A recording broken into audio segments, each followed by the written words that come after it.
Welcome back, everyone. If you're looking for more information on the channel, check out the description of the video. In today's episode, we're going to be doing some garage talk. We're going to be talking about new scale accessories we got. We're going to be talking about stuff that broke, that we fixed, how we made it in the first place. We're going to be showing you on cam how to make some things just to inspire some confidence. Some of us are so new. I know what it's like to not know if you should do something, if you should buy something up. Some of us just want to watch someone do something while we're working on something ourselves. So I hope it's enjoyable. There's going to be crawling on there as well, because you know me, that's what we're here to do. We're here to crawl, so I can't just put up me with hands showing you guys things. It's too boring for me. So I hope you enjoy the video. Thank you for all that you do. I can't name it all. There's just too much, so thank you for it all. Injora sent you a thank you as well. They wanted to send you a discount. You can find that in the description of the video. It's just a thank you from them to you for watching me bang around on this stuff. Sometimes they send me stuff to test out. Sometimes I just want to let you guys know what we bought and just how cool it was or what I thought was wrong with it. I'm not affiliated with them. I get no revenue, no money from this at all. Again, it's just a thank you from them to you. So thank you for all of you. Thank you, Injora. Thank you, guys. So please subscribe, as we're a small channel. We might not pop up in your feed again. I'm done wasting your time. Let's get into the show.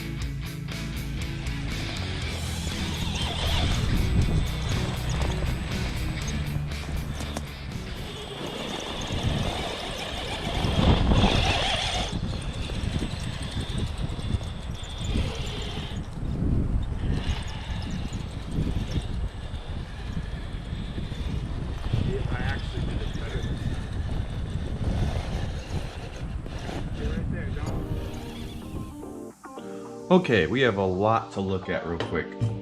There's a lot to do. I'm gonna be changing some things up. We got some things in the mail. I'm gonna try my best to just keep things moving along. So let's just get into it.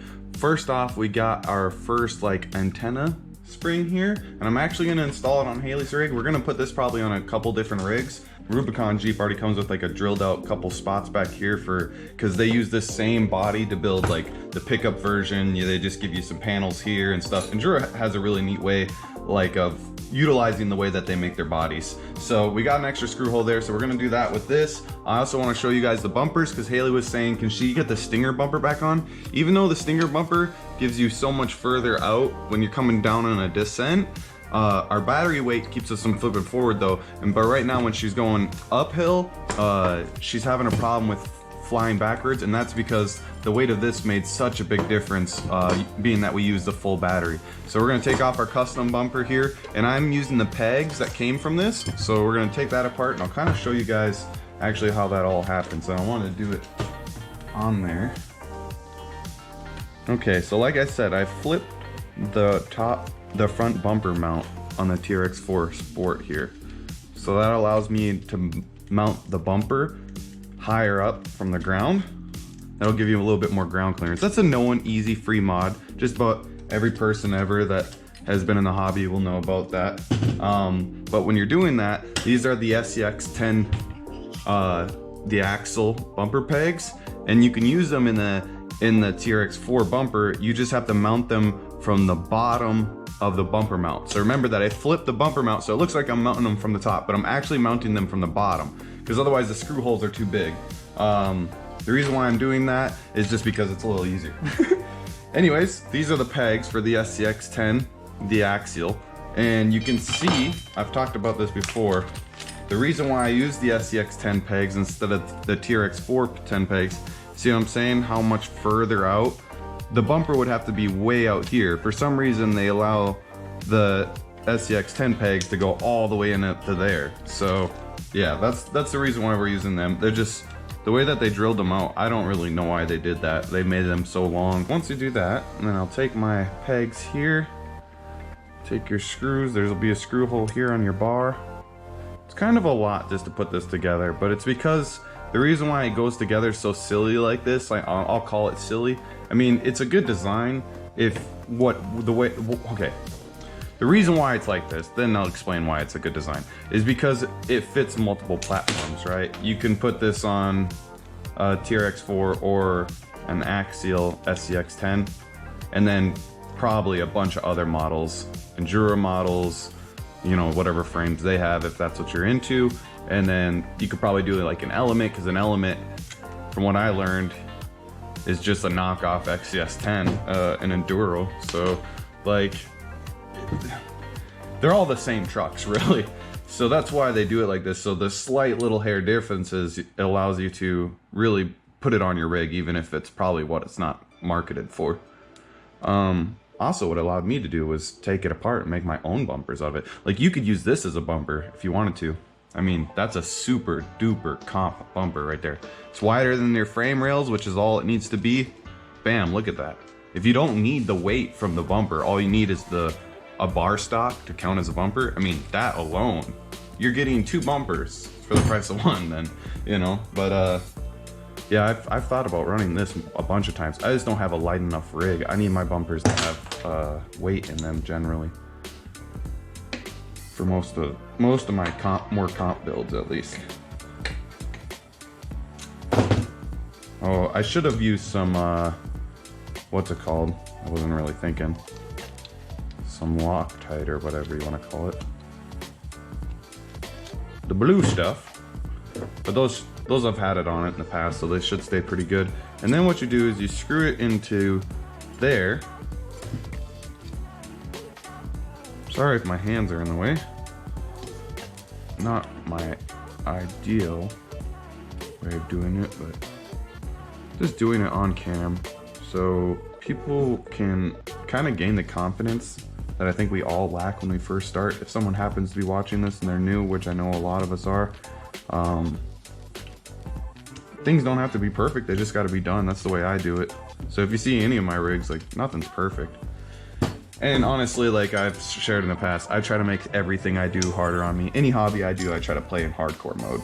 From gaming to trucking with RCs, it doesn't matter. We're playing in the hardest setting, and then we're also going to use the worst thing. And then once we find out what the worst thing is, we're probably going to make it even worse, because I like a challenge. Alright, we got that in. Looking good. This is our custom winch peg there. So what happens is when she needs to pull that direction, she can winch off that peg. It's kind of neat.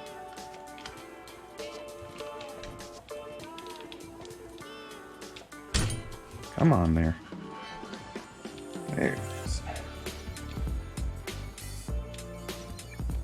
Good old smack it in. Shazam. Little grip test there. So that's what I was talking about with that peg. That allows me, when she needs the winch areas, she can pull off of that. It's kind of nice. It's just a screw that I wrapped with some ducting tape. Ducting tape is this foil tape. If you guys aren't, you can see I've used it all the time. You might have seen it in random places. I use it to hold bones where bones breaks apart. It just makes for nice scale like patches as well. So I don't know. Okay, yeah, so this is one of the new things we got in. And I love the scale antennas. If you guys see them around, they're super fun. They add a little bounce to your rig and whatnot.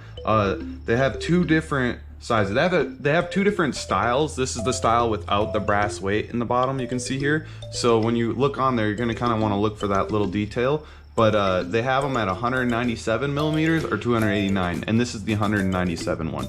The 289 one will have a little like extra little divot at the top. So you'll look for that. But if this looks about the right size for you, this is 197.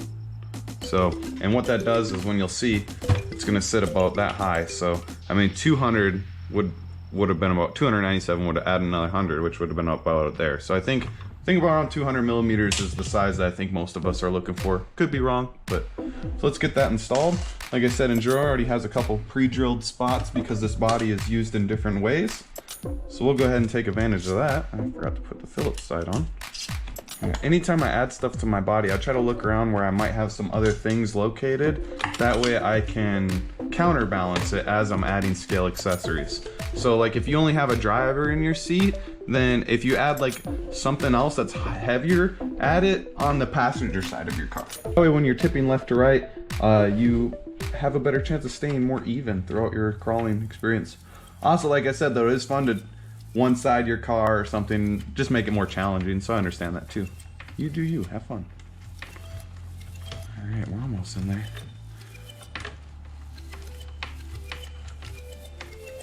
There we go, I think that's as tight as that's gonna get. Oh, I like that, that's cool. Oh, I think she'll like that too, that's awesome. Okay, so on this next part here, I'm working with a drill. I just want to say, if you don't have a lifetime experience of working with a drill, watching what I'm doing here, probably not the best way to do it. Definitely should take things apart, put things in vices. If you're a youngling, get an adult to help you 100%, or just simply don't do this at all. What I'm showing this for, I'm trying to inspire confidence for the people out there that are the garage hack people, the Dirt 4 garage people, just the vice grip garage people, the people out there that are willing to cut wheel things down, weld things where they shouldn't be, put holes in stuff, duct tape things, wire stuff. This was a mistake for me. I tried doing things kind of the fast, right way, using some screws and whatnot, and it just kind of went up. And so please enjoy. Again, maybe not the right way to do things, but sometimes it doesn't really matter as long as things get done. Well, micrometer paid off there. All right there, fellers. So all the drill bits I have are either too small or too big for all the screws I have. So I'm going back to my roots of, it doesn't have to be perfect, it just has to be done. So we are going to use a piece of wire, because, you know, wires are stronger than duct tape, and duct tape's been holding it on for about 5 months now. And it probably would have lasted had I not fiddled with it. The duct tape was getting pretty old.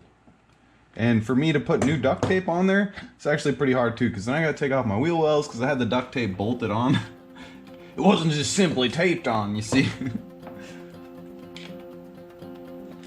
Go pull that wire through. I did make some holes, luckily, for the screws I was gonna use, and they don't fit. So now we got holes for the wire I'm gonna use. Same result, I guess. Wire's gonna last, right? And if you don't agree with my process, oh damn, I just pulled the rubber off the wire. This is bad. It's cutting itself on the screw hole, because that actually makes sense, because the screw hole I drilled is sharp. And I'm trying to ask this wire to bend in the middle of going through this junction, and it don't like that.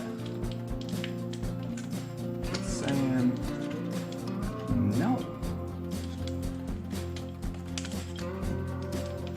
You guys don't know, lots of times if measurements let you down, there we go, and planning don't seem to work out, good old muscle usually will sort the problem out.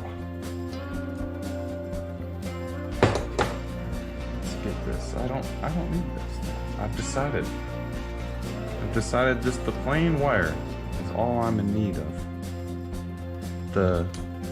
The truck actually made the decision for me, but I'm okay with it.